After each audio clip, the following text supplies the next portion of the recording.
Bonjour à tous. Donc, bienvenue. Excusez-nous parce qu'on a eu un petit problème technique, mais qui est en partie résolu puisque l'une de nos intervenantes va devoir intervenir seulement par téléphone. Ils n'auront pas la chance de la voir physiquement, mais nous l'aurons et nous pourrons recueillir sa parole. Donc, nous sommes ici réunis pour ce premier webinaire dans le cadre de notre semaine consacrée au luxe responsable.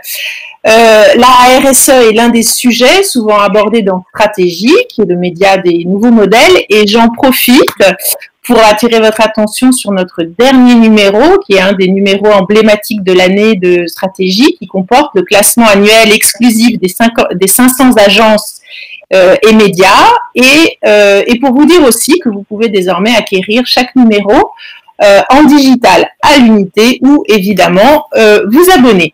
Donc pour cette première journée, nous nous penchons sur le grand virage RSE des marques de luxe. Ce webinaire durera environ 1 heure et je suis ravie de l'animer, et il se scinde en 2 parties. Donc dans un premier temps, j'échangerai pendant une vingtaine de minutes avec Hélène Valade, qui est la directrice du développement durable de LVMH, et c'est donc Hélène avec laquelle je serai en interview, mais que nous n'aurons pas le plaisir de voir. Je vais donc la questionner plus précisément sur le rôle de l'industrie du luxe que le monde entier nous envie et sa capacité à être le porte-drapeau de ce mouvement de fond que connaît notre planète pour sa propre préservation. Puis j'aurai le plaisir d'accueillir 3 invités de marque, et c'est le cas de le dire. Nous rejoindrons donc Brune Buonomano, qui vous êtes la présidente de BETC Étoile Rouge. Corinne Brégem, vous assurez la fonction de directrice générale du groupe Les Échos Le Parisien partenaire, et débattra avec vous Stéphane Bézi, qui vous êtes le directeur général international de Yves Saint Laurent Beauté. Je vous questionnerai tous les 3 sur vos convictions et votre regard sur l'évolution des codes de la communication des marques de luxe. Ces codes sont-ils moins bling-bling, plus responsables et plus engagés? Alors, vous aurez, et je vois que vous êtes 361 participants, vous tous aurez la possibilité d'intervenir et de poser vos questions à nos invités, si vous le souhaitez. Donc, vous avez un chat qui est ouvert et disponible. Je me ferai à ce moment-là le porte-parole de vos interrogations que vous aurez pu inscrire dans le chat, sachant que donc je vous proposerai d'intervenir à la fois après l'intervention d'Hélène Val et aussi après notre table ronde. Donc n'hésitez pas à nous faire part de vos interrogations au fur et à mesure de cette conférence. Et sans plus attendre, nous allons donc commencer cette matinée par l'interview d'Hélène Valade. Hélène Valade, donc je me permets de résumer votre parcours en quelques lignes, et pourtant il est riche. Donc vous êtes diplômée de Sciences Po Paris et d'un DEA d'histoire contemporaine. Vous êtes passionnée par le théâtre, un tropisme que vous partagez avec le journaliste Christophe Barbier, puisque vous faites partie de la même troupe, très active et très brillante. Et donc Hélène, vous avez scruté la société pendant 15 ans au sein de l'IFOP, puis à TNS Sofres, avant de rejoindre le groupe Suez, où vous vous êtes vraiment spécialisée dans le développement durable. Et vous êtes aujourd'hui la présidente de l'Observatoire de la responsabilité sociétale et directrice du développement durable de LVMH. Votre entreprise s'est largement distinguée, Hélène, par des initiatives fortes pour répondre à la crise du Covid. Et je pense notamment à la première crise du Covid, avec la fabrication notamment de gel hydroalcoolique, quand la France entière était en manque, avec aussi l'achat de masques de manière massive. Et donc, Hélène, je vous adresse cette première question. Est-ce que ces actions-là ont eu des répercussions profondes dans tout le groupe LVMH ?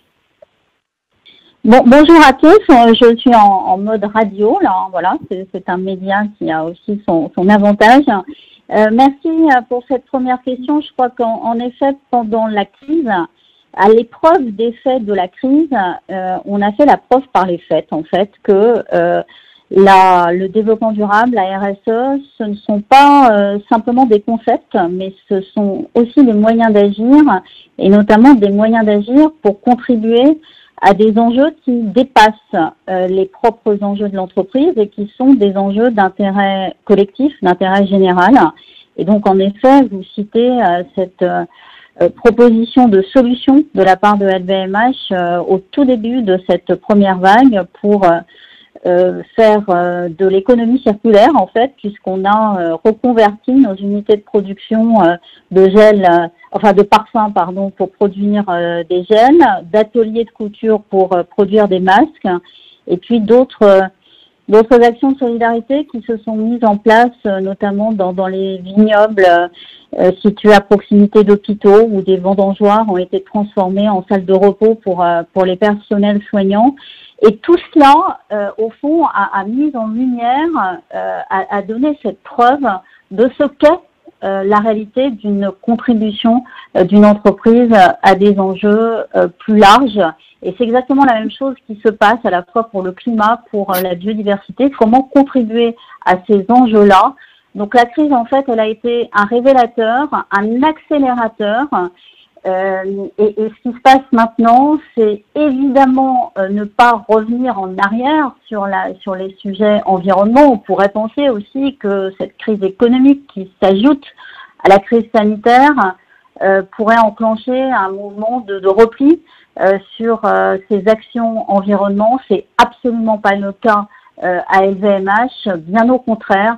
Il y a en ce moment une accélération supplémentaire sur ces questions parce qu'elles renvoient à la fois à des convictions, mais aussi à des attentes qui s'expriment, et c'est aussi un des résultats de la crise Covid, qui s'expriment encore plus fortement auprès de nos clients, auprès des jeunes notamment, et des collaborateurs de LVMH qui sont en attente de ce coup d'accélération. Oh, merci. Et alors, du coup, est-ce que ces actions et ces démarches que vous avez entreprises ont engendré aussi une nouvelle façon de communiquer au sein du groupe? Est-ce que ça a amené aussi à une prise de conscience par rapport à vos prises de parole? Alors, les relations, et c'est très intéressant d'en parler au sein de Stratégie, les relations entre communication, RSE et développement durable ont toujours été très compliquées parce qu'au fond, les buts recherchés sont pas les mêmes. Si je pense à la communication institutionnelle, la communication en tant que telle, elle a besoin d'être parfaite, voire lisse, en tout cas d'être excellente. Bon. Le développement durable et la RSE, c'est une autre affaire. Ça n'est jamais parfait parce que c'est une démarche de progrès et donc du coup, tous les jours qui passent apportent de nouvelles choses qui nous amènent à modifier un certain nombre d'actions. Donc, on est vraiment dans une démarche de progrès. Et comment communiquer du coup sur quelque chose qui ne peut pas être parfait, mais qui est en marche, qui est en permanence en progrès, avance? Ça, c'est le dilemme qui a été, et qui est toujours d'ailleurs, au cœur de cette problématique de la communication. Donc oui, pour répondre clairement à votre question, on a dépassé ce dilemme, si je puis dire, de la communication pour se dire, parlons de ce que nous faisons, même si ça n'est pas terminé, même si ça n'est pas parfait, donnons-le à voir, faisons-le savoir, tout simplement parce que cette forme de communication-là permet aussi une interaction avec nos publics, et cette interaction-là, elle participe de cette idée de progrès. Et puis, il y a une autre chose qui est importante dans votre question aussi, c'est la communication non plus institutionnelle, mais la communication sur les produits. Et là, je crois que l'accélération qui est en train de se produire est justement celle de la transparence et donc de la capacité à communiquer sur son produit, son origine, sa composition, de le faire de manière beaucoup plus formalisée. On parle et on travaille en ce moment sur des étiquetages, sur l'étiquetage environnemental des produits dans la mode, dans les cosmétiques. Donc ça, c'est une voie que nous avons résolument prise, et certaines maisons au sein de LVMH sont allées assez loin dans cette transparence-là. Je pense notamment à Guerlain, qui a mis en place une plateforme qui s'appelle BioAspect et qui informe son client, le consommateur, sur l'ensemble des caractéristiques d'un produit donné. Alors, si je vais juste un peu creuser l'aspect communication, est-ce que vous avez eu ou est-ce que vous avez eu des retours satisfaisants par rapport à vos demandes justement en termes de communication? Est-ce que vous trouvez que le marché est mûr aussi et trouve des solutions à vos problématiques de communication sur le développement durable et avec les limites qu'il impose, que vous disiez, c'est-à-dire un work in progress au fond? Oui, je pense que d'ailleurs le numérique, enfin en tout cas quand il marche, permet de plus en plus cette interaction. Donc oui, il y a beaucoup de retours sur un certain nombre de choses que nous faisons. Et puis plus globalement, je pense que ça correspond vraiment à des attentes de l'ensemble des supports de communication que vous avez à disposition. Corinne, tout à l'heure, Mergène des Échos en parlera probablement de manière plus approfondie que moi, mais on voit bien que l'ensemble de la thématique environnementale, de la thématique développement durable, est un sujet qui intéresse les lecteurs et qui d'ailleurs pour certains titres permet de vraiment de faire de la différenciation. Oui, il y a un écho et il y a un écho encore plus important que par le passé parce que je crois que la crise est également passée par là. C'est-à-dire qu'elle a, au-delà de la prise de conscience, véritablement entraîné des attentes et une attente d'action de la part des publics, quels qu'ils soient, et pas simplement des jeunes. D'accord. Et quelles sont au sein de LVMH les maisons qui sont les plus en pointe dans ce mouvement? Vous nous avez cité Guerlain, mais voilà, est-ce que c'est Guerlain? Est-ce qu'il y en a d'autres aussi? J'ai envie de vous dire que toutes les maisons du groupe LVMH sont embarquées d'abord dans les politiques de développement durable, d'environnement, de RSE. Elles le sont avec des enjeux très différents parce que LVMH, ce sont des secteurs très différents, un vin et spiritueux, mode et maroquinerie, parfums et cosmétiques et aussi distribution sélective. Et en effet, les enjeux diffèrent d'un secteur à l'autre et les maisons s'emparent de ces problématiques très fortement, communiquent de plus en plus. Je pense notamment à Louis Vuitton qui a lancé ses nouveaux engagements développement durable en septembre dernier, mais aussi par exemple à Sephora qui vient d'annoncer un certain nombre d'actions et un programme Good for Us, Good pour la planète assez mature et assez ambitieux sur toutes les problématiques de développement durable. Donc, je ne vais pas donner des notes aux maisons. Je trouve que ce serait assez maladroit. Je trouve qu'elles se sont toutes mises en effet dans une logique d'accélération sur leur programme de développement durable et de communication. Bien sûr, et évidemment, loin de nous l'idée de mettre des notes, mais cela dit, votre groupe est multisectoriel. Et du coup, j'imagine qu'il y a des secteurs qui sont plus difficiles à faire évoluer vers un optimum de développement durable que d'autres. Est-ce que vous pouvez nous en parler? Oui, alors bien sûr que la difficulté, c'est surtout d'embarquer 75 maisons dans une même démarche développement durable. Mais il y a tout de même 4 axes qui renvoient un langage commun entre les maisons et qui permettent justement qu'elles se mobilisent sur des grandes finalités qui, elles, sont communes. Je pense notamment à la biodiversité. Vous savez que toutes les maisons de LVMH, que ce soit pour le coup dans les vins et spiritueux, dans la cosmétique, dans la mode et maroquinerie, transforment des ressources naturelles, des ressources précieuses. Donc le lien avec la nature est d'une interdépendance très forte. Donc avoir une politique pour préserver cette biodiversité, ça veut dire rendre à la diversité ce qu'on lui a pris. Et là, se mettre en place, pour le coup, avec des noms différents, mais dans l'ensemble des secteurs, des programmes de régénération de la biodiversité, c'est-à-dire pas simplement de limiter les impacts, mais d'avoir un impact positif, c'est-à-dire apporter de la biodiversité là où il y en a moins, Ça prend le nom d'un programme Living Soils dans le secteur des vins et spiritueux, où la terre peut être enrichie et donc avoir davantage de fonctions de biodiversité grâce à des pratiques qui sont très différentes, des pratiques de culture très différentes.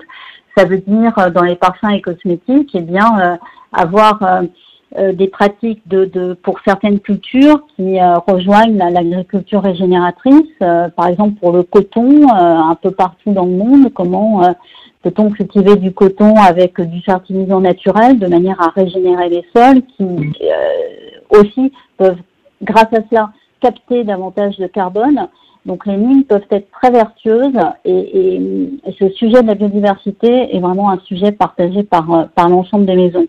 Même chose pour le climat et même chose pour l'économie circulaire, qui est un grand thème qui est en train de prendre une force nouvelle et pour lequel nous avons beaucoup d'ambition à LVMH parce qu'au fond, 75 maisons, c'est aussi un terrain de jeu, si je peux me permettre cette expression, assez extraordinaire pour l'économie circulaire entre les maisons. On peut, par exemple, imaginer que les déchets de raisin dans l'activité vin et spiritueux soient utilisés par les parfums et cosmétiques. On est en train de mettre en place en ce moment une plateforme de trading des tissus entre les maisons et adressée aussi aux jeunes designers. On sait que c'est un de leurs gros problèmes. Les tissus de certaines maisons qui ne sont plus utilisés ou qui ne sont pas utilisés peuvent servir à d'autres maisons. Ça a l'air simple comme ça, mais il a fallu mobiliser beaucoup d'énergie pour mettre en place. On peut imaginer aussi que, je ne sais pas, des déchets de cuir, par exemple, de chez Berluti, deviennent des objets de décoration de certains hôtels chez Belmont. Donc, voilà, l'économie circulaire est une voie qui nous semble extrêmement importante parce qu'elle permet de protéger les ressources naturelles et elle permet bien sûr d'éviter du CO2 puisqu'on réutilise un certain nombre de choses. Donc, c'est une voie sur laquelle on va mettre beaucoup d'énergie. Vous parliez du domaine de la mode et donc le sujet du développement durable est très important et souvent pointé du doigt. Est-ce que vous avez pris des engagements particuliers presque globalement au sein du groupe? Oui, alors vous avez raison, la mode est pointée du doigt, notamment sur le plan du carbone. On dit que l'industrie textile est une des plus pollueuses. Il faut juste qu'on fasse attention à ne pas confondre mode et luxe. Vous savez que le modèle économique du luxe est assez différent et qu'il repose justement sur une production qui est très très ajustée à la demande. Et juste pour vous citer un chiffre qui remet bien les choses en place, par exemple l'empreinte carbone totale de LVMH, donc totale, tout secteur confondu, équivaut à 0,4% de l'empreinte mondiale de l'industrie du textile. Donc, ne confondons pas, en effet, mode et luxe. Ça ne veut pas dire qu'il ne faut pas être exemplaire. Et en effet, le secteur mode et maroquinerie de LVMH est en train de faire sa révolution. En passant par l'économie circulaire, d'ailleurs, vous m'interrogez sur les engagements qui sont pris par certaines maisons de mode et maroquinerie. Vous avez peut-être vu la manière dont évolue un certain nombre de défilés, notamment la collection proposée par Louis Vuitton, par Virgil Abloh fin août, qui était une collection qui, pour la première fois, a réutilisé des pièces de collection précédentes, les a relookées pour les reproposer. Ça s'appelle dans le langage de l'économie circulaire de l'upcycling. Une autre marque de LVMH, Loewe, vient de sortir une collection avec des pièces éco-conçues. Et puis on peut faire la même chose au niveau des produits, comme je vous disais tout à l'heure avec cette upcycling des tissus, et on peut imaginer aussi d'autres formes de tissus alternatifs, de matériaux alternatifs pour la mode. On vient par exemple de récompenser une start-up qui s'appelle Desserco et qui fabrique du cuir à partir du cactus. Et puis, au-delà de tout ça, on peut aussi recycler les produits qui ne sont pas vendus ou les produits obsolètes. Et là, on a un partenariat dont on est très fier avec une plateforme qui s'appelle Fèdre et qui déconsolide, déconstruit, défiloche les produits pour ensuite leur donner une autre vie, que ça soit de l'isolant, que ça soit de la fabrication de duvet. Et on est en train de perfectionner au fond ces flux de réutilisation, réemploi à partir d'un certain nombre de nos produits. Donc tout ça est en fait une source d'inspiration et de la contrainte. Naît cette accélération, naît l'inspiration pour les créateurs dans le secteur de la mode et maroquinerie. Très bien. Et ben pour finir, j'aimerais savoir quel challenge ou défi personnel est-ce que vous vous êtes fixé qui puisse être un marqueur de réussite de votre tâche, donc puisque vous êtes en charge du développement durable chez LVMH. Alors écoutez, moi il y a quelque chose, donc, comme vous l'avez dit, je suis là depuis peu de temps. Il y a quelque chose qui me marque vraiment. On dit toujours le luxe est éternel, que c'est vraiment un de ses fondamentaux.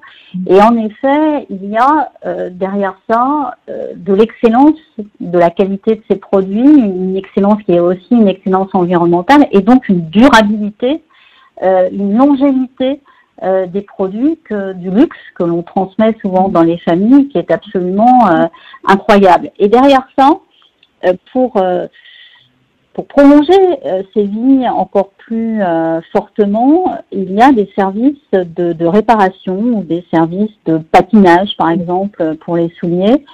Eh bien, je considère que j'aurais réussi mon job si, en effet, ces services de réparation, de relookage, on va les appeler comme ça, sortent de l'ombre, c'est-à-dire qu'on en parle beaucoup plus et se systématise dans l'ensemble des maisons de LVMH, parce que je crois beaucoup à cette valeur qui peut être complètement maximisée dès lors que l'on lui donne davantage le moyen de s'exprimer et peut-être le moyen de renvoyer à des solutions un peu neuves de durabilité.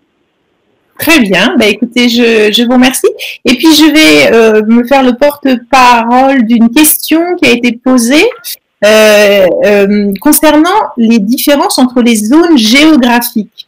Est-ce que c'est plus difficile, suivant certaines zones, d'obtenir les résultats enjeux RSE différents? Voilà, c'est la question de Julie Soli qui apparaît.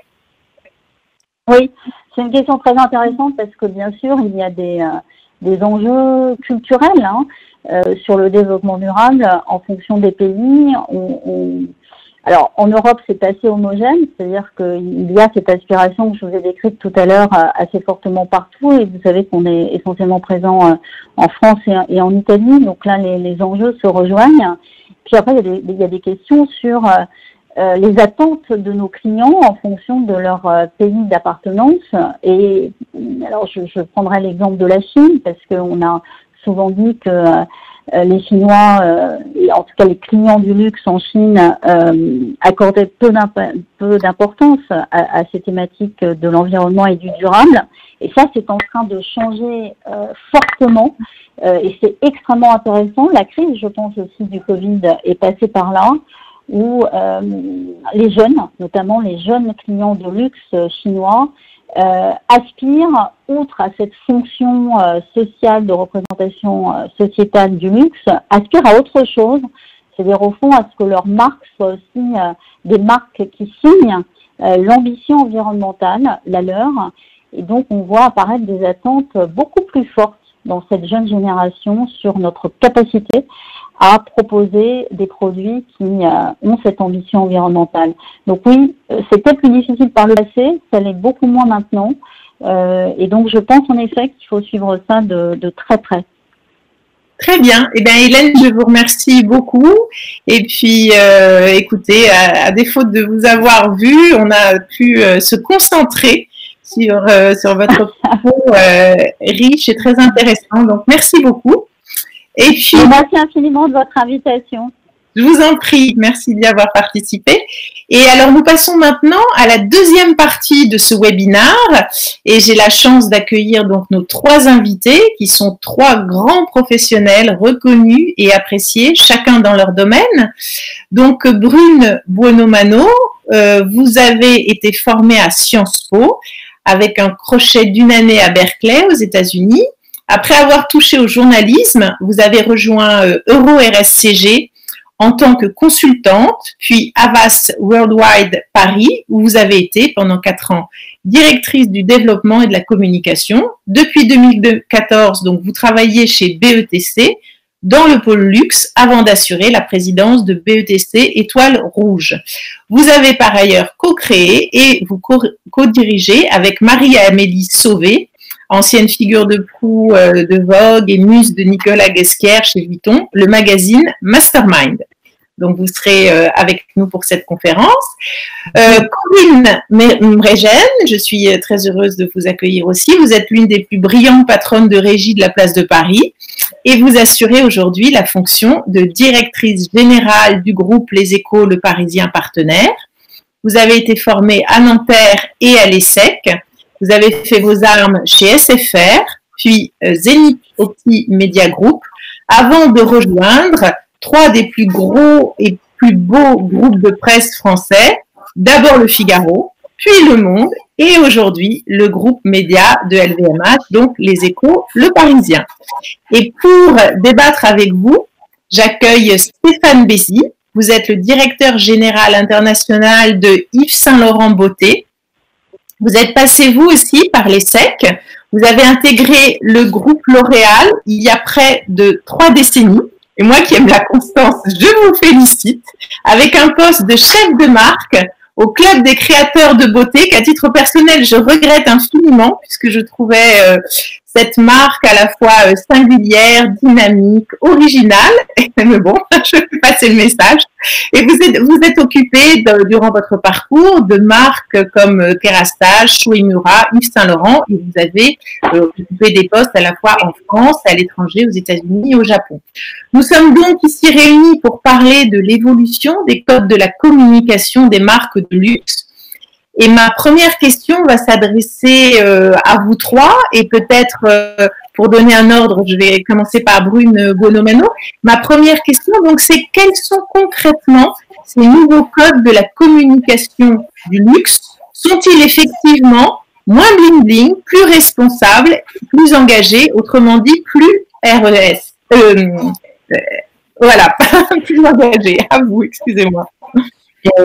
Merci pour cet accueil, Caroline. Merci aussi à Hélène de nous avoir fait entrer en matière ce matin sur ces questions tellement essentielles.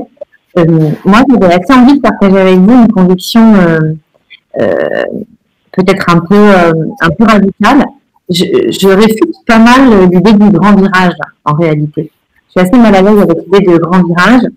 Et je crois qu'Hélène exprimait la sensation contraire à la révolution, mais plutôt celle du progrès continu. Je trouverais très malhonnête qu'on se fasse croire que le Covid, par exemple, a généré une prise de conscience dans une industrie d'irresponsables et de transgressifs absolus. Je trouverais ça très loin de la réalité. Je crois que ça n'a fait qu'accélérer dans toutes nos consciences, y compris chez le consommateur. Je me suis permise de venir avec quelques chiffres que vous avez en page 3 du document qu'on a fait passer. Si quelqu'un peut le projeter, c'est formidable. Nous, on a étudié pendant le Covid, en tant que réseau international, on a étudié l'état du consommateur. On s'est aperçu que, en effet, le Covid précipitait, accélérait, cristallisait, voilà des verbes avec lesquels je suis peut-être plus à l'aise,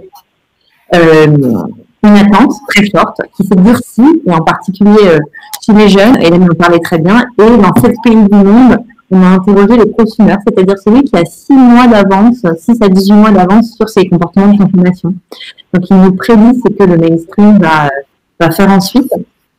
Et dans cette population-là, on remarque que les 3 quarts des prosumers ont pris conscience avec la crise que c'était tout un modèle de société qui devait être réinventé. L'industrie du luxe n'étant finalement qu'un des membres de cet organe, de cet organisme. La moitié d'entre eux veulent que les marques redéfinissent leurs objectifs à la lumière de la crise. Donc, le sentiment et l'envie d'entendre une réaction, une verbalisation des actes et des évolutions. Hélène en parlait tout à l'heure. Et puis, enfin, 62% des consommateurs qui pensent que les grandes entreprises ont un rôle plus important que les États à jouer. Ça, c'est assez extraordinaire comme rapport à la responsabilité. L'attente est lourde, au point que la défiance vis-à-vis des autorités traditionnelles monte en parallèle d'une attente pressurisante, de plus en plus pressurisante vis-à-vis des entreprises. Face à ça, bien sûr, le luxe fait partie des industries. C'est ce que j'essayais de dire dans la slide suivante.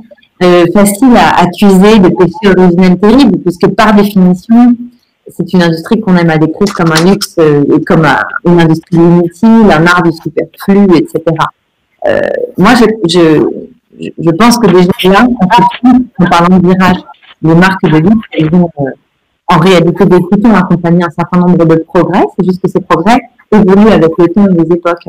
Et les progrès auxquels Madame Chanel s'attaquait ne sont pas les causes auxquelles Monsieur Saint-Laurent adhérait et faisait progresser, encore que ces deux-là étaient plus proches que celles auxquelles il s'attaque aujourd'hui lorsqu'il s'agit de mieux respecter la planète. On n'aura jamais terminé. Ces quêtes-là ne seront jamais terminées. Ça, c'est une première chose que moi j'avais envie de partager avec vous. Je ne crois pas à la fin du bling du jour au lendemain. Je pense que on a ressenti ce besoin de rêver et de maintenir un désir et un niveau de désir, et l'après-Covid nous le prouvera, qui fait qu'il y a ces industries-là qui sont sources de culture, de valeurs immatérielles très fortes et moteurs de désir, à mon avis, insatiables. Ils n'auront juste qu'à se repenser en permanence, mais ils ne mourront jamais. Je vais peut-être donner la parole à Corinne Régène. Corinne, quel est pour vous, quels sont concrètement ces nouveaux codes de la communication du luxe? Donc, sont-ils effectivement moins bling-bling, plus responsables, plus engagés? Alors, bonjour Caroline. Moi, ce que je pense, et ça prolonge un petit peu ce que disait Hélène Valade tout à l'heure. Moi, j'ai le sentiment, et on a l'intuition que finalement, dans les nouveaux codes de communication, d'abord, il y a quelque chose qui est du registre de ce que j'appellerais un compagnonnage entre les médias et le luxe. Et ça, c'est quelque chose d'assez important. Et que dans le cadre de ce compagnonnage, il y a quelque chose autour de ce qu'on pourrait appeler un nouveau glamour qui serait autour d'un luxe que je qualifierais de tranquille, entre guillemets, c'est-à-dire une nouvelle forme qui est plutôt peut-être davantage du côté de la sobriété. On l'a vu pendant la pandémie, les unes des magazines de mode ont été consacrées plutôt aux figures de médecins, plutôt à des soignants, et on est loin de l'imaginaire glamour habituel. Il y a, on le voit par rapport au code traditionnel, il y a plutôt un plébiscite de nouveaux modèles. Hélène l'a dit, un besoin de ralentir, un besoin d'authenticité, et donc derrière le luxe tranquille, moi, je pense qu'il y a quelque chose qui est autour du besoin finalement de revalorisation des productions en circuit court, comme dans l'industrie alimentaire, comme dans la gastronomie. On voit qu'il y a vraiment, on est vraiment dans une époque où il y a la recherche d'un nouvel équilibre entre la fonctionnalité, entre la solidité et la beauté, et que l'utile qui était jusqu'à présent peut-être peu considéré par le luxe ou la mode, désormais est d'une certaine manière un peu, le réel rattrape un petit peu tout ça et reprend de la noblesse, bon, à condition évidemment dans l'univers du luxe qu'il soit bien interprété, bien exécuté. Donc je pense que aujourd'hui finalement l'enjeu autour de ce luxe tranquille, c'est de réinventer un univers émotionnel autour de cette sobriété. C'est pas du tout incompatible, et finalement travailler un imaginaire qui soit peut-être un petit peu moins bling-bling, mais sans être terne, et où la transparence est devenue vraiment nécessaire pour qu'elle puisse servir le désir. Et en fait, j'ai un petit peu deux illustrations un petit peu concrètes en matière de communication et de promotion et de valorisation de ce luxe tranquille. C'est qu'on voit bien qu'on est passé dans l'univers du luxe de ce qu'on pourrait appeler l'exclusivité à l'inclusivité. On voit bien que et les médias et le luxe aujourd'hui font face Hélène l'a très bien dit, à une demande forte d'inclusivité. On voit que en fait aujourd'hui c'est une exigence de respecter toutes les minorités, de les représenter, qu'elles soient liées au genre, à la couleur de peau, à l'orientation sexuelle. Et on voit bien que côté luxe, côté industrie du luxe, il y a des signaux très très clairs qui conjuguent cette exclusivité, cette diversité. Je sais pas moi, le lancement d'une maison de luxe comme Fenty par LVMH et Rihanna en est une illustration. Le fait de voir des personnalités de Airbnb qui sont invitées dans des défilés d'Olivier Rousteing de Balmain, ou la nomination de Virgil Abloh comme directeur artistique de Vuitton. On voit bien que le luxe a vraiment pris à bras le corps ce sujet, et de son côté, les médias ont aussi renouvelé leur approche. On voit bien que les médias ont un rôle clair à jouer dans cette banalisation finalement de la diversité, dans la généralisation d'une nouvelle normalité plus inclusive. Donc on voit qu'il y a un parallélisme, un destin commun des deux côtés qui est du côté de ces nouveaux codes de communication. Et l'autre exemple, c'est, et c'est spectaculaire du côté du luxe, le fait qu'on est d'une certaine manière passé de l'exaltation de la femme à un féminisme réel. On voit que de plus en plus les marques de luxe avancent sur le terrain du féminisme. Alors je prends l'exemple de Dior, avec sa série de podcasts autour des Dior Talks autour de l'art et du féminisme. Et côté média, de notre côté média, on voit bien qu'il y a quelque chose qui est du registre d'un rôle et d'une fonction finalement de vigie, de caisse de résonance dans ces changements positifs qui explorent des nouvelles féminités. Un exemple très très concret qui croise ça, et là c'est un exemple plutôt du côté de Chanel, dans le site Les Échos, on a lancé il y a quelques semaine une rubrique qui s'appelle Toujours plus haut, qui est hébergée au sein des éco-entrepreneurs. Donc, vous voyez, dans le dur de ce que peut être le site des échos, c'est une nouvelle rubrique qui met en lumière en fait des portraits de femmes inspirantes qui ont brisé le plafond de verre dans leur domaine d'activité. Cette rubrique, elle a été développée avec le soutien de Chanel, qui est aussi très engagé sur l'égalité hommes-femmes. Donc, on voit que aujourd'hui, ce type de communication renouvelle complètement le genre. Mais je vais donner maintenant la parole à Stéphane Bézi. Donc, j'ai envie de vous faire rebondir, en fait, sur ce qu'on nous ont dit Corinne et Brune. Et donc, vous reposez cette question, donc, sur concrètement ces nouveaux codes de communication du luxe. Et j'imagine vous-même, vous avez dû les re-questionner. Et je suis curieuse de savoir, voilà, comment ça se passe chez Yves Saint Laurent. Beauté. Ah, je crois qu'il faut que vous mettiez votre micro, Stéphane. Vous avez raison. Merci. Merci, Caroline. Oui, je suis tout à fait en ligne. C'est intéressant d'écouter ce que disait Hélène et maintenant Corinne et Brune précédemment. C'est intéressant, je pense qu'en effet, c'est pas la transformation n'a pas été manichéenne, le monde d'avant, le monde d'après. Je pense que c'est un process organique, fluide, évolutif, qui correspond aussi à une évolution des générations. On s'adresse aujourd'hui à des consommateurs, on s'adresse à des équipes, on a en interne nos propres équipes qui sont, ça y est, ils sont arrivés sur le marché du travail, la fameuse génération Z, qui est une génération qui a connu quand même un certain nombre de bouleversements dans sa jeunesse, qui a vu une économie en totale transformation, un monde face à des défis énormes, géopolitiques, écologiques, sociétaux, et qui est une génération très éduquée, très mature et très en demande de transparence, d'authenticité, de sincérité. Et je crois que des phénomènes qui avaient commencé, alors peut-être que les baby boomers étaient peut-être dans une consommation plus superficielle. En tout cas, cette nouvelle génération l'est beaucoup moins. Et on a vu des transformations commencer déjà avec la génération Y, s'accélérer avec la génération Z aujourd'hui, correspondre à une évolution de l'époque aussi. Il y a un certain nombre d'enjeux dont on parlait beaucoup moins après-guerre et qui font l'actualité quotidienne. Les défis écologiques aujourd'hui, c'est incontournable. Et cette génération a grandi là-dedans. Elle demande des comptes aux générations d'avant, dont je fais partie d'ailleurs. Et je trouve que c'est passionnant de travailler ensemble à essayer de progresser et de trouver des solutions aux défis auxquels le monde fait face. Et nous, la marque Yves Saint Laurent Beauté, qui appartient au groupe L'Oréal, on s'inscrit dans une vision de transformation du rôle que nous avons à jouer pour faire en sorte que nous développions demain, aujourd'hui et demain, à l'intérieur des planet boundaries, des limites de la planète. Aujourd'hui, c'est le grand enjeu. Vous savez, chaque année, le mois auquel nous avons consommé toutes les ressources renouvelables de la planète avance de plus en plus dans le calendrier, à l'exception de cette année, je ne vais pas dire grâce au Covid, mais en tout cas en raison du Covid. Mais c'est un phénomène qui a commencé il y a des dizaines d'années, qui ne s'est pas arrêté et qu'il va falloir ralentir parce que, comme disait notre président, il n'y a pas de planète B.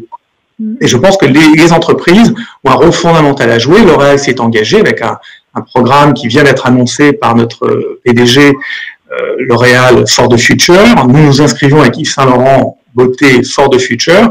Nous avons également développé un programme en cohérence avec le programme du groupe. Mais c'est un engagement qui avait commencé il y a déjà plusieurs années. C'était en 2003, on s'était engagé à agir sur l'empreinte écologique à la fois de nos systèmes de production et de nos produits eux-mêmes. Comme disait Jean-Paul Agon il n'y a pas longtemps, c'était les prémices ces sept années passées. Et là, on rentre dans le dur dans les 10 prochaines années avec des engagements très forts pour 2030. C'était intéressant d'écouter Hélène. Je vois que tous les grands groupes s'engagent dans cette voie. On avait commencé à travailler très fortement sur l'empreinte écologique de nos produits, mais pas seulement, également de nos systèmes de production, de distribution. Et là, on va aller encore plus loin avec des engagements très forts. Si vous allez sur notre site Internet, vous découvrirez, ça dépend si vous allez sur un site anglo-saxon ou français, mais Our Commitment, nos engagements, on a commencé le travail. Hélène le disait tout à l'heure, les nouvelles générations ont une exigence de transparence et on se doit d'être sincère et de communiquer ce que l'on fait. Et si vous allez sur notre site, vous verrez que nous aussi, nous parlons de nos actions, que ce soit les jardins collectifs de l'Ourika, des jardins du Maroc, où nous aidons une communauté de femmes qui a fondé une coopérative qui, grâce à ça, a pu développer une autonomie, a appris un métier et a des ressources, cultive ce jardin dans lequel nous développons, nous faisons pousser des ingrédients naturels qui vont après venir s'intégrer dans nos formules. Et ça, vous découvrirez sur notre site. Il y a également toutes les actions que l'on a pu faire au niveau industriel sur nos réductions de déchets, réduction de consommation d'eau, réduction de consommation d'électricité. Donc, je pense que beaucoup de groupes, en tout cas les grands groupes, et aussi beaucoup de petites sociétés s'engagent sur cette voie pour être en accord avec les aspirations, avec d'abord l'urgence climatique mondiale et les aspirations des nouvelles générations, comme je vous disais, qui sont à la fois nos collaborateurs et nos clients, et d'apporter notre pierre à l'édifice d'un processus, comme le disait Brune, qui n'est pas noir et blanc, qui ne s'est pas révélé aujourd'hui avec la crise du Covid. Les crises accélèrent les phénomènes. Le Covid a été un facteur incroyable d'accélération, mais de phénomènes qui étaient organiquement présents, qui avaient commencé à se développer depuis plusieurs années et sur lesquels nous avions commencé à agir. Mais c'est vrai que c'est finalement une alarme qui nous dit que les choses ne se sont pas forcément améliorées, en tout cas pas à la vitesse à laquelle on le souhaitait, et que nous, il va falloir qu'on continue et qu'on accélère sur nos process de transformation pour participer à la préservation de cette planète qui est la seule sur laquelle nous vivons aujourd'hui. Oui, et ça va. Alors, pardon, je vous ai parlé des causes, mais ces engagements sociétaux, ces transformations dans la manière dont nous communiquons, ça passe évidemment par des produits, mais ça passe aussi par des engagements. Et c'était intéressant, Corinne le disait et Brune le disait également. On ne communique plus aujourd'hui comme on communiquait autrefois. Les attentes ne sont plus les mêmes, à la fois en interne et en externe. Il y a un besoin aujourd'hui, on l'a vu dans les études que montrait Brune, les jeunes consommateurs, et pas que les jeunes, demandent des comptes. Ils ne demandent pas des comptes qu'aux politiques, ils demandent des comptes à la sphère économique également. Et donc, on se doit de s'engager et de défendre des combats nobles, des combats qui font sens et des combats urgents. Et c'est vrai qu'on s'est engagé avec BETC sur un combat qui nous tient particulièrement à cœur, qui est totalement en lien et en cohérence avec l'ADN de la marque Yves Saint Laurent. Monsieur Saint Laurent, comme vous le savez, il a dans ses jeunes années, dès les années 60-70, puiser dans le vestiaire masculin des pièces de ce vestiaire totalement iconique, finalement, du pouvoir masculin, hein, la saharienne qui était un vêtement militaire, le caban un vêtement de marin, le smoking vraiment un vêtement de réussite, de pouvoir, et il les a féminisés, il les a offerts aux femmes. Il leur a donné finalement les oripeaux de la puissance et du pouvoir qui jusque-là étaient sans doute particulièrement réservés aux hommes. Et donc ce combat d'émancipation, de donner du pouvoir aux femmes, c'est un combat plus que jamais d'actualité, on a souhaité le continuer, et qu'est-ce qui aujourd'hui est un frein majeur finalement à l'émancipation, à la liberté, au pouvoir des femmes, c'est la violence dont elles sont victimes. Et on a fait de nombreuses études, on a commencé ce projet il y a plusieurs années déjà, on l'a annoncé, hier était la conférence de presse qui a annoncé officiellement le projet Abuse is not love en anglais, qui est aimer sans abuser en français, est une cause que nous défendons et que nous allons continuer à défendre, qui nous tient particulièrement à cœur, et qui est une cause d'engagement très fort pour lutter contre ce qu'on appelle l'IPV, l'Internet Partner Violence. En français, on dit souvent violence domestique. Elle concerne à la fois les hommes et les femmes. On sait que c'est plutôt les femmes, à 95%, qui sont victimes de violences. Et donc, c'est une cause qu'on vient d'annoncer publiquement, mais sur laquelle on a commencé à travailler il y a plus de 2 ans. Avec l'aide de BETC, Brune pourra vous montrer d'ailleurs la communication qu'elle a créée à cette occasion, et qui est vraiment une cause fondamentale, sociétale, d'engagement de société, dont vous parliez avant, qui est un besoin exprimé par les nouvelles générations et sur lequel nous sommes. Je vous propose peut-être qu'on voit il y a un film et puis quelques affiches. Oui, merci Stéphane d'aborder ce sujet qui est vraiment une source de fierté pour nous. Nous n'avons qu'une contribution de communicants sur la question. C'est avant tout un choix de programme qui est courageux, intelligent, structuré à partir de l'humilité que peut avoir Yves Saint Laurent Beauté à travailler avec des acteurs de terrain et tout. Donc, on n'a fait que s'inscrire là-dedans pour trouver les mots, les images, mais plus profondément le de la communication là-dedans. Et j'ai beaucoup aimé que Stéphane convienne avec nous de 2 choses. La première, c'est que le rôle de la communication, il ne fallait pas se tromper sur son statut, n'était pas là pour valoriser Yves Saint Laurent Beauté avec une com dite institutionnelle, on parlait comme ça avant, pour faire briller la réputation de l'entreprise en montrant ses engagements responsables, mais plutôt parler parce que c'était utile à la cause en elle-même. Et mettre sa voix, sa part de voix, sa surface de séduction, et Corinne sait très bien de quoi on parle puisque les médias sont là pour justement nous offrir des espaces pour rendre cette voix utile, impactante et exposer notre audience à des messages qui soient directement des messages qui portent la cause et qui fassent de la prévention. Donc, ce que j'aime beaucoup dans ce qu'on a fabriqué ensemble, et vous allez voir, c'est que ici la communication n'est pas là pour valoriser la marque et la faire briller, laver sa conscience. Elle est là pour participer au contraire à l'effort et être une des formes de contribution. De la même façon que les moyens, seulement et trébuchants que l'entreprise donne aux ONG concernées sur les marchés en question, contribuent. Peut-être qu'on la voit tout de suite, comme ça tout le monde comprendra de quoi on parle. Exactement, regardons-la maintenant. C'est un film viral qui a été lancé hier. An abusive intimate relationship has 9 key warning signs.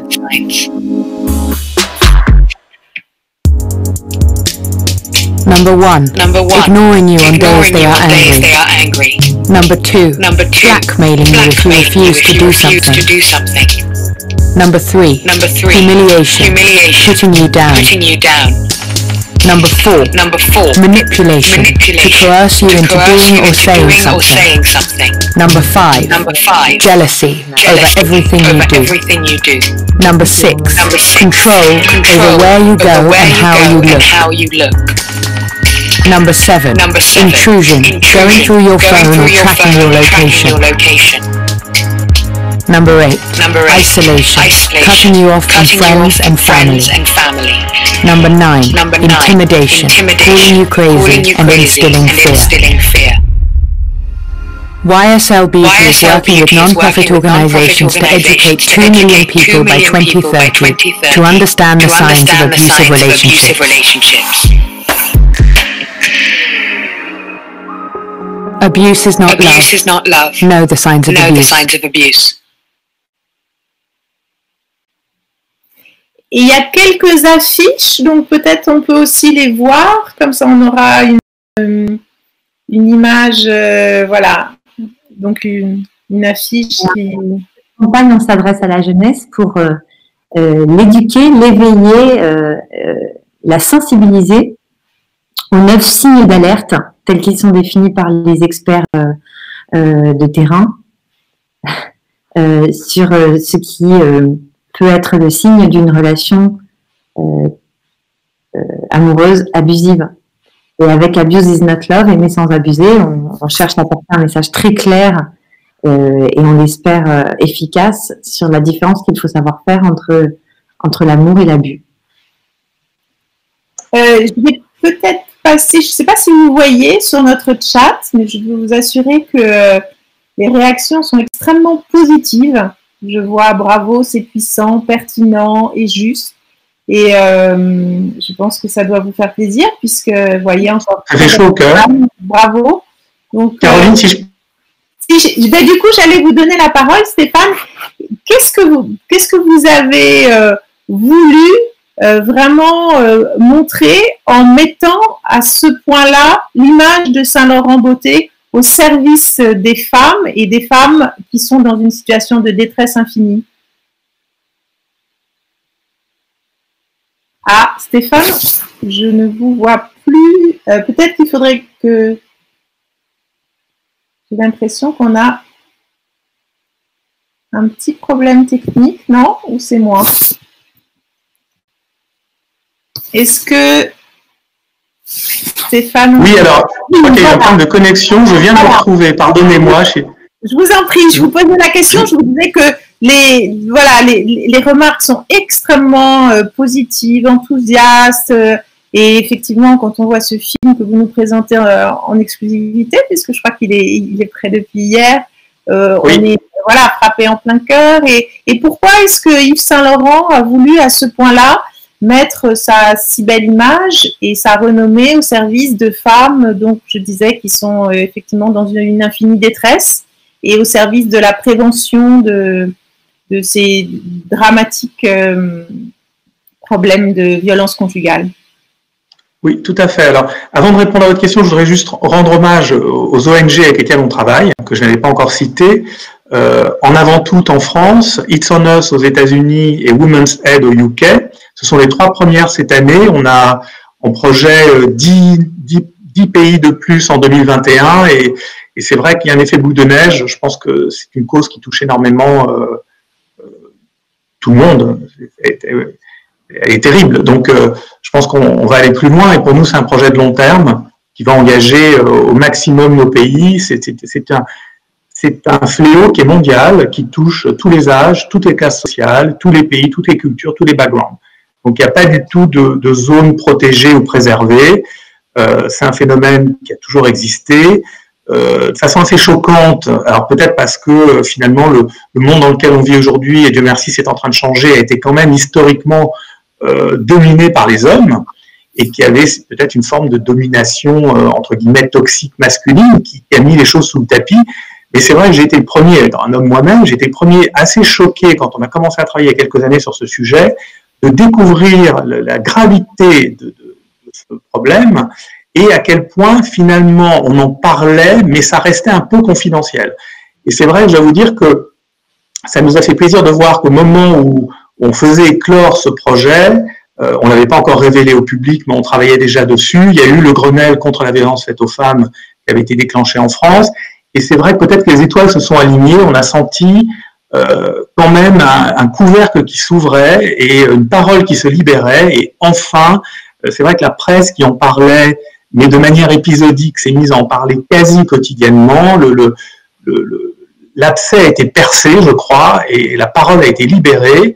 Ça ne veut pas dire que les violences s'arrêtent, mais c'est quand même un signe extraordinaire, je pense, de prise de conscience généralisée. Et on veut participer à ça avec les ONG, à faire ce travail fondamental, parce que tout commence dans le plus jeune âge, et c'est les plus jeunes générations qui sont les premières touchées. Et tout commence chez les gamins qui ne savent pas reconnaître les signes d'une relation amoureuse toxique, qui n'est pas une relation saine, d'où ce projet d'éducation et de prévention. On a demandé aux ONG avec lesquelles on travaillait comment on pouvait les aider au mieux, et nous étant une société commerciale d'une certaine manière, mais avec une audience très large, avec des relais des réseaux sociaux, des sites e-commerce, un site Instagram avec 8 millions de followers, on pouvait servir de caisse de résonance et leur donner beaucoup de visibilité et toucher une audience très très large. Et donc elles ont vraiment demandé de les aider en travaillant en priorité sur la prévention et l'éducation, et après elles-mêmes prennent en charge évidemment des programmes de réinsertion, d'aide. Il ne suffit pas d'éduquer et de prévenir, il y a tous les dommages qui sont causés actuellement par ces violences et il faut pouvoir aider ces femmes en détresse. Alors je dis ces femmes, ça touche des hommes également, mais c'est vrai qu'on parle plus des femmes parce que à 95%, ce sont les femmes qui sont les victimes. Mais c'est vrai que des hommes peuvent être victimes également, des hommes peuvent abuser d'hommes, des femmes peuvent abuser de femmes et inversement. Donc c'est un sujet mondial qui nous tient à cœur. Et vous me demandiez pourquoi Saint-Laurent. Je le mentionnais tout à l'heure, c'est vrai que dans l'ADN de cette marque, il y a toujours eu, de par M. Saint-Laurent lui-même, une vision extrêmement positive de la femme. C'est un homme qui adorait les femmes, il les mettait sur un piédestal. On sentait qu'il aimait les femmes fortes, les femmes puissantes, les femmes indépendantes. La femme Saint-Laurent, elle est tout sauf asservie, et la femme Saint-Laurent n'est pas une victime. Et donc, quand on a souhaité finalement jouer notre jeu, notre rôle également, et ce qui était, comme je le disais tout à l'heure, demandé par nos équipes, demandé par les jeunes générations de donner à la société, quand on a commencé à réfléchir à ce sujet, on a forcément voulu travailler sur un domaine qui viendrait aider, supporter les femmes dans leur autonomie, dans leur liberté, dans leur prise de pouvoir sur leur vie. Et on a regardé, et ce qui a fait sens pour nous, c'est que finalement, être victime de violence était sans doute un des facteurs anti-émancipation qui empêchait aux femmes d'être ce qu'elles voulaient être, de devenir ce qu'elles voulaient être. Et donc, on a décidé de travailler sur ce thème des violences, et on a regardé, parce qu'il y a énormément de violences, ce n'est pas la seule, hélas, et c'est vrai que c'était un sujet qui, à l'époque, quand on a commencé à travailler dessus, n'était pas suffisamment soutenu. Il n'y avait pas suffisamment de visibilité, c'est pas suffisamment soutenu, et c'était un problème essentiel. Donc, on a souhaité s'engager, et ce que je vous disais tout à l'heure, c'est vrai que c'est assez incroyable, c'est qu'on a commencé il y a plus de 2 ans à travailler sur ce projet, et au fil du temps, eh bien, on a vu la presse qui s'emparait du problème, le gouvernement qui s'emparait du problème, beaucoup plus de visibilité. Alors là, je vous parle de la France, c'est vrai que il y a peut-être plus de visibilité dans le monde occidental, mais c'est pas limité au monde occidental, ça traverse tous les continents, tous les pays, et on voit certaines de nos filiales qui ne sont pas que des filiales occidentales, très motivées pour s'engager sur ce programme et aider à défendre la sécurité, l'intégrité des femmes dans leur pays. Donc c'est vrai que c'est un sujet qui nous touche énormément. Évidemment, et qui suscite beaucoup. Fondamental et un projet de long terme. On sait que il faut être très humble. On ne va pas l'arrêter. On aimerait pouvoir, mais on veut absolument apporter notre pierre à cette œuvre et tout faire pour ralentir ce fléau et essayer d'éradiquer. On est tous touchés, je pense, très émus par ce programme, par ce projet, par cette implication. Et du coup, je voulais donner la parole maintenant à Corinne Régine, parce que en préparant cette conférence, vous m'avez parlé de quelque chose qui me semblait passionnant, qui était le passage du storytelling au proof-telling, selon vous, et qui fait que justement, puisque maintenant on est dans cette ère d'engagement, en fait, plus par rapport au luxe, est-ce que vous pourriez nous faire partager, comme vous me l'avez fait partager, cette idée que vous avez développée, Corinne, et qui me semble passionnante et qu'on voit justement là dans l'exemple de Saint-Laurent-Beauté? Peut-être juste un petit mot quand même en préalable, si je peux rebondir par rapport à ce qui vient d'être dit, vraiment intéressant, et bravo pour cette magnifique campagne et magnifique mobilisation de la Maison Saint-Laurent, vraiment bravo. Sur le rôle des médias autour de ces sujets-là, face à ces défis-là, ce que je voulais vraiment dire, c'est que nous, on a la conviction profonde que nous, les médias, on ne peut pas juste rester observateurs, même avisés de ces mutations. C'est-à-dire que nous aussi, notre fonction et notre rôle doit bouger, doit évoluer, on doit contribuer à la transformation responsable de ce monde, à l'émergence de cette prise de conscience et à l'émergence, à la facilitation de l'émergence de ce nouveau modèle de société qui est plus durable, aussi bien sur la question de la transition écologique que sur les questions sociétales de diversité, d'inclusion, de parité. On a vu, face à tous ces sujets, il y a vraiment un besoin d'information, de compréhension et aussi de fédérer, d'aider à fédérer, d'aider à mobiliser, d'être facilitateur pour cette transformation-là. Et c'est là où luxe et médias, d'une certaine manière, ont un destin commun, et nous, on pense que c'est un point très, très important, c'est-à-dire que les deux secteurs ont vraiment connu cette transformation radicale dans la manière de se penser, de faire, de communiquer, et les deux sont bousculés de la même manière par, ça a été dit tout à l'heure, par des jeunes générations, particulièrement des jeunes générations qui sont en quête de sens, qui sont conscients de l'urgence de ces sujets-là, et qui sont préoccupés par tous ces sujets-là, et qui demandent, qui exigent qu'on mette ça en haut de la pile, si je puis m'exprimer ainsi. Sur la question du storytelling et du proving-telling, nous, notre sentiment, c'est que véritablement, aujourd'hui, on voit qu'on a besoin de repères plus que jamais, et que la crise pandémique a permis justement à révéler encore plus la position des médias comme médias de première nécessité, qui étaient capables de pouvoir informer de manière certaine, de manière sûre, de manière vérifiée sur ce qui se passait, avec aussi cette capacité d'anticiper les nouveaux usages, puisque face à la transformation digitale de notre monde et de nos usages, en fait, les médias ont été en première ligne il y a plus de 10 ans pour justement observer combien ces notions de statut, d'expertise, d'autorité ont été bousculées par l'horizontalité et l'immédiateté des réseaux sociaux. Donc on est très très bien placé pour faire ça, et on pense que dans cette trajectoire-là, dans cette compétence-là, dans cette expertise-là, on peut aider les marques de luxe, mais pas seulement les marques de luxe, à passer du storytelling au proof-telling. Les marques de luxe, elles investissent comme d'autres marques, d'ailleurs, dans d'autres industries, elles investissent de plus en plus le sujet de la narration, le sujet du récit, et de plus en plus, on voit qu'elles se vivent d'une certaine manière comme des médias. Elles font appel d'ailleurs à des raconteurs d'histoire, à des journalistes, à des anthropologues, à des philosophes.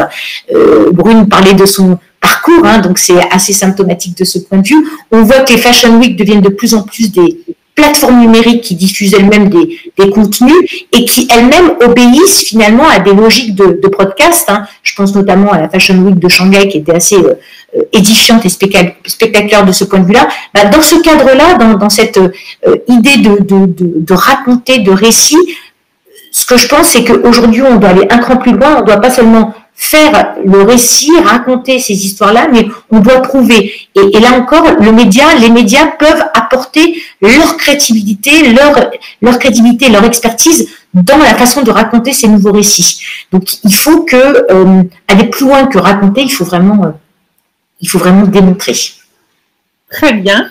Et alors, on voit donc l'évolution de cette communication, de ces engagements, de la mise en place, la mise à disposition de l'image d'une marque comme celle de Saint-Laurent au sein d'une cause, avec des engagements. Je voyais qu'il y avait une question, et je sais que vous avez des engagements, Stéphane, y compris, alors on va peut-être pas pouvoir développer parce que sinon le temps nous est compté. Je sais que vous avez des engagements, y compris auprès de vos magasins, avec la formation des vendeuses de Saint-Laurent qui peuvent aider aussi. Il y a toute une démarche totalement structurée au sein de l'entreprise. Mais je voulais là poser une question à Brune, en fait, parce que donc si il y a ces nouveaux codes de la communication des marques de luxe, est-ce que ça veut dire qu'au fond, il y a certaines choses qu'on ne peut plus faire et certaines choses qu'on ne peut plus dire? Merci pour cette question. C'est une vraie belle question et elle nous emmène en fait sur la façon de communiquer en général. Autrement dit, quand le sujet n'est pas la RSE, quand le sujet de communication est un enjeu commercial basique, comme celui qu'on peut imaginer pour toute campagne publicitaire, le lancement d'un parfum par exemple, il y a en effet des choses, des erreurs qu'on n'a plus le droit de commettre. On est responsable des messages qu'on émet. Moi, j'appelle ça l'empreinte culturelle. Ça dépasse très largement l'empreinte environnementale et l'empreinte carbone. Ça s'applique à la culture. Chaque marque, Yves Saint Laurent Beauté à la sienne, a une empreinte plus ou moins positive, plus ou moins négative sur son environnement culturel. Et communiquer, c'est gérer cette empreinte, c'est la sculpter. Il y a notamment un exemple, je vous montre quelque chose qu'on peut faire désormais et qu'on s'autorisait peut-être moins avant, qui n'était pas aussi facile. Nous, un de nos combats en tant qu'agence, c'est de se battre pour que toute communication, même commerciale, soit plus responsable dans les perceptions, les messages qu'elle envoie, les représentations de la communauté, de la société. Corinne parlait d'inclusivité tout à l'heure. Il y a quelques temps, on a lancé avec le groupe L'Oréal un parfum qui s'appelle Born in Roma pour la marque Valentino.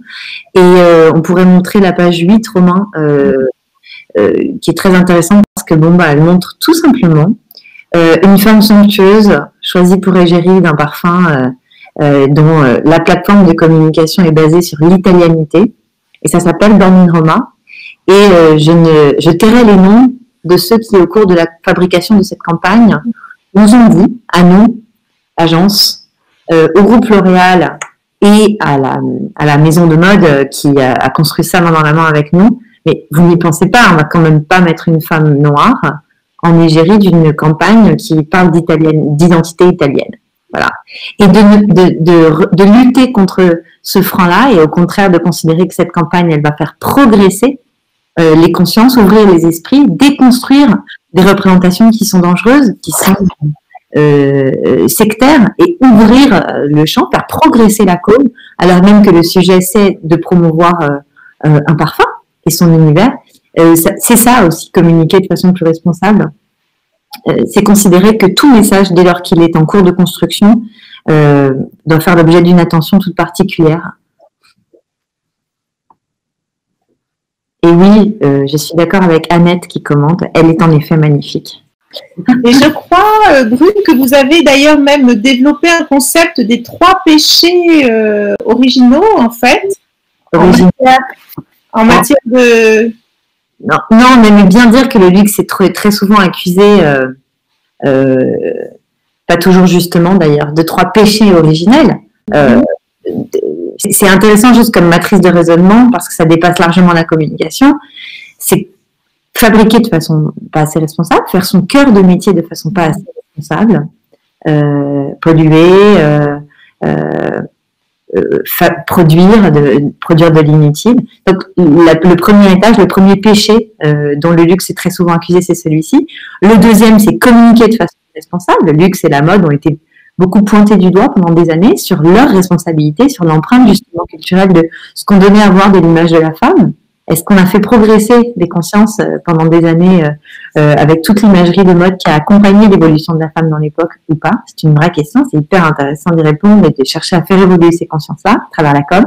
Et puis troisièmement, bien au-delà de la com, la raison d'être et la raison d'agir. Il y a eu beaucoup de commentaires ce matin sur mais pourquoi le luxe a-t-il encore besoin d'exister finalement? Est-ce que il n'y a pas un problème existentiel, identitaire, pour à quoi sert le luxe dans ce monde?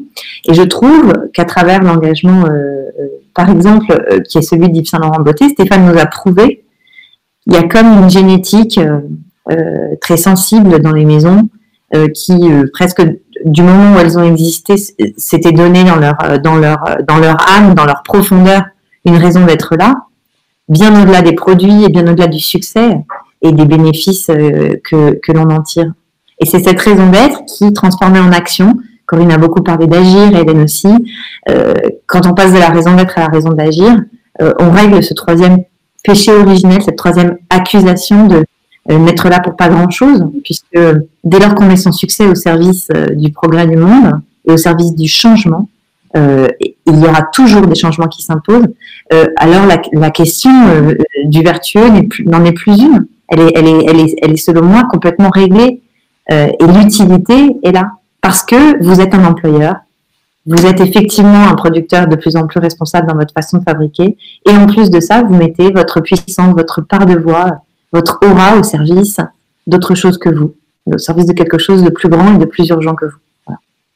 Très bien. Mais en fait, vous me faites un peu rebondir sur ma dernière question, qui sera de vous demander à tous les trois si ces préoccupations sociétales ont amené le luxe à se redéfinir et quelle définition vous pourriez nous donner du luxe. Mais juste avant, je voulais quand même rebondir avec Corinne, en fait, puisque par rapport à vos partenaires, je voulais savoir si vous les incitez à prendre la parole avec plus de transparence sur leurs actions, puisqu'on l'a vu, et ça a été évoqué pendant cette matinée, on se rend compte qu'au fond, il y a beaucoup d'entreprises de luxe qui ont énormément d'actions efficaces et structurelles en termes d'engagement, mais qui ne l'ont pas fait savoir jusque-là. Et donc voilà, c'est ma question, Corinne. Est-ce que vous incitez davantage vos partenaires et vous les accompagnez pour qu'ils prennent la parole avec plus de transparence sur leur action RSE notamment? Alors oui, je ne sais pas si on m'entend là, oui. Ouais. Oui, absolument. Alors, en fait, ça s'articule un petit peu de façon différente à des communications traditionnelles. C'est-à-dire que ce qu'on voit, et ça a été dit beaucoup par Hélène tout à l'heure, moi je crois beaucoup à l'hybridation des nouvelles écritures des communications. C'est-à-dire qu'il y a des communications qui sont des communications institutionnelles ou des communications produits qui sont un peu top-down, avec des éléments de langage. Mais à côté de ces communications, je pense qu'il y a d'autres écritures de communication qui émergent et sur lesquelles nous, on a développé pas mal de choses avec un certain nombre d'acteurs et notamment dans l'univers du luxe pour valoriser, trouver un cadre, un socle qui permette de pouvoir intégrer et valoriser des initiatives autour des valeurs des entreprises, de la raison d'être, des initiatives et notamment autour de tout ce qui est engagement responsable, développement durable, RSE, enfin impact positif, vous l'appelez comme vous voulez. Je vous donne un exemple très concret. Rolex est très engagé autour de tout ce qui est biodiversité et respect des fonds marins, et donc autour de tout ce qui est transition écologique au travers de leur plateforme Perpetual Planet et de leur fondation. Avec le soutien de Rolex, on a développé il y a maintenant 1 an un magazine digital qui est un prolongement des éco-weekends. Donc vous pouvez retrouver sur le site des échos, qui s'appelle Les Éco-Planètes, qui justement traite de portraits avec des nouvelles écritures de communication très immersives, donc des infographies, des vidéos, des podcasts, enfin beaucoup d'écritures de communication nouvelles, éditoriales, pas de communication, pardon, des nouvelles écritures éditoriales, très inspirées d'ailleurs de ce que font les anglo-saxons et notamment le New York Times, autour justement de cette question de l'urgence écologique et de la transition écologique. Ce magazine digital, Les Éco-Planètes, on a pu le développer. Il permet d'accélérer la prise de conscience autour de ces sujets-là pour un grand public de manière gratuite, puisqu'en fait, il est en accès libre sur le site des Échos. Les papiers, les infographies, les reportages sont en accès gratuit grâce au soutien de Rolex. Donc voilà, ça c'est une initiative qui me semble très intéressante, qui est au long cours, qui complète des prises de parole ou des communications qui soient plus institutionnelles, plus liées aux produits, autour de justement la valorisation de la raison d'être ou de grandes initiatives importantes pour telle ou telle marque. Je citais l'exemple de Chanel tout à l'heure, autour de leur engagement autour de la parité et de l'égalité homme-femme, et le soutien de la rubrique qu'on a créée qui s'appelle Toujours plus haut, ou de la série de podcasts que vous trouvez dans cette rubrique qui s'appelle Elles ont osé. Je vous recommande très très fortement d'aller écouter les podcasts Elles ont osé. C'est vraiment des portraits de femmes repères qui cartonnent en termes d'audience, qui cartonnent d'ailleurs, c'est drôle parce que j'ai beaucoup de sollicitations là d'entreprises et de marques qui voudraient s'associer à cette série de podcasts, mais qui fait partie déjà de ce grand programme toujours plus haut, donc qui n'est pas ouvert à d'autres sponsors. Mais voilà, donc je pense que ça, c'est typiquement une nouvelle façon pour les marques de s'exprimer, de valoriser leurs initiatives, leurs valeurs, leur raison d'être, mais qui est un petit peu peut-être différente d'une publicité classique. Et là, aussi l'intérêt, c'est que ça s'exprime dans le temps, au long cours, avec de la production de contenu, avec de l'événementiel, avec d'autres leviers aussi, d'autres leviers à activer que de la publicité purement telle qu'elle existe depuis très longtemps.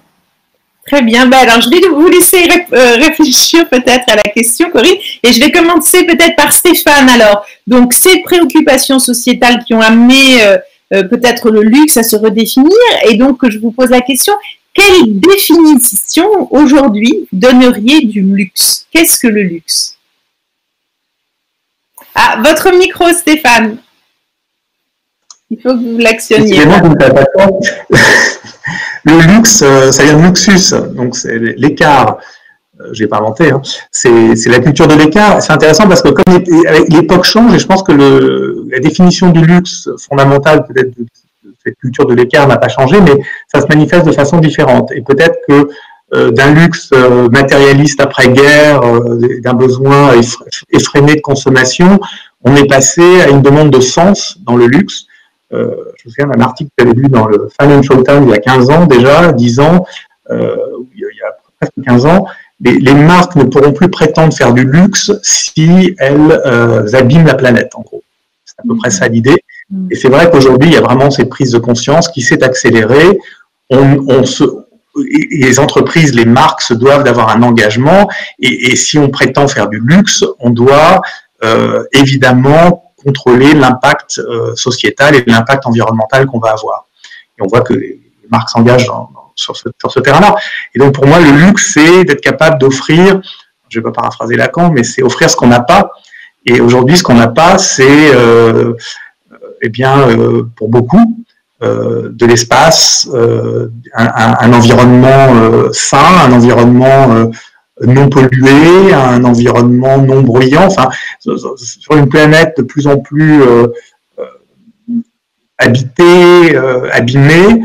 Le luxe aujourd'hui, c'est peut-être la capacité à offrir aussi des moments, des espaces où on va retrouver un environnement plus sain et plus vierge et un peu intouché, quoi. Donc, le rôle des entreprises et les engagements que l'on a à faire des cosmétiques plus clean, on appelle ça la clean beauty, plus naturelle, avec l'aide de toutes les nouvelles technologies, des biotechnologies, avec le travail sur ce qu'on appelle la science, la green science, la science verte. Ça va nous permettre, et la technologie va aussi nous permettre de trouver des solutions pour faire, je pense qu'il y a toujours un désir de consommation, mais de consommer intelligemment et de consommer sans dévoyer, sans esquinter la planète qui nous héberge aujourd'hui. Et je pense que voilà, le luxe est plus intelligent, il a plus de sens, et il est en tout cas en accord avec les aspirations des nouvelles générations qui veulent pas seulement du matériel, mais du sens aussi. Très bien, ben, merci beaucoup Stéphane pour cette définition et puis votre présence. Brune, alors quelle définition vous pourriez nous donner du luxe pour conclure? Parce que je sais qu'il est l'heure qu'on se quitte. Merci, c'était un super moment tous ensemble. Moi, je reviens sur l'empreinte culturelle parce que je trouve que c'est une très jolie façon de définir le luxe. Et puis après tout, chacun sa définition. Sans culture, le luxe perd une bonne partie de son aura et de sa valeur. Et c'est hyper intéressant de mettre cette notion en dynamique avec la responsabilité qui a beaucoup été abordée aujourd'hui. Je trouve que définir le luxe par justement cette capacité à merveilleusement refléter, incarner, représenter, absorber, transformer son époque. Donc, venir de la culture, parce que sans la culture, le luxe n'est rien. Il ne s'inspire que de ça, il ne vient que de là. Mais voilà, faire culture à son tour, être responsable des messages qu'on émet, produire de la culture, devenir un éditeur de contenu, accessible, gratuit, alors même qu'on produit des objets incroyablement précieux. Ça, c'est très noble et c'est une des définitions hyper intéressantes du luxe dans sa capacité, voilà, à faire culture, à transformer son époque, puisque nous ne sommes que de passage, de façon hyper responsable. Non, le luxe qui nous offre à tous, alors, générosité et une belle moisson. Merci, Brune. Et puis, Corinne, donc, moi, je rebondirais aussi, parce que pour moi, nous, la formule qu'on utilise beaucoup, d'ailleurs, au sein des échos, notamment, c'est la culture du luxe. Plutôt que de parler du luxe, on parle beaucoup de la culture du luxe. Et dans la culture du luxe, ce que je mets, et ça prolonge un peu ce que disait Brune, hein, c'est tout ce qui correspond en termes de mission au fait de défricher, au fait d'être pionnier, au fait de détecter des signaux faibles, mais aussi tout ce qui est autour de la notion de plaisir, qui est évidemment un axe extrêmement important du luxe, mais un plaisir qui est respectueux, qui est durable, qui s'articule avec la transmission, mais qui n'est pas contre une partie de la société ou contre une partie de la planète, donc qui pense à la suite et qui pense à la transmission et au fait qu'on puisse tous continuer à vivre de manière harmonieuse sur cette planète. Bref, moi je dirais que la culture du luxe, c'est une forme d'universalisme. Bon, merci beaucoup pour cette vision de l'universalité du luxe. Et puis donc, je vous remercie à nouveau tous les trois pour ces échanges très inspirants. Et d'ailleurs, vous avez pu le voir, il y a eu beaucoup de réactions sur le chat, sur vos points de vue, sur ce point en fait et toutes ces informations que vous nous avez apportées sur cette thématique de l'évolution des entreprises de luxe et de leur communication. Et puis, je remercie encore Hélène Valade qui, la pauvre, a dû faire face à des problèmes techniques et qui nous a du coup privés du fait de la voir. Mais heureusement, on l'avait. On a eu son oreille, elle avait notre oreille. Et puis, je m'excuse encore pour ce démarrage un peu tardif du webinaire. Je vous rappelle que vous pourrez voir ce webinaire en replay pour ceux qui ne pouvaient pas le regarder ce matin et que donc c'est une semaine qui est consacrée au luxe pour stratégie. Donc vous aurez deux autres rendez-vous, un demain matin et un après-demain. Et bon, merci encore à tous. Et puis je vous souhaite le meilleur et vive le luxe. Merci, au revoir. Merci, bonne journée à tous. Bonne journée à tous. Merci beaucoup. Au revoir, bonne journée. Au revoir. Merci Caroline. Merci Brune. Merci Corinne. Merci Stéphane, merci Corinne. Merci.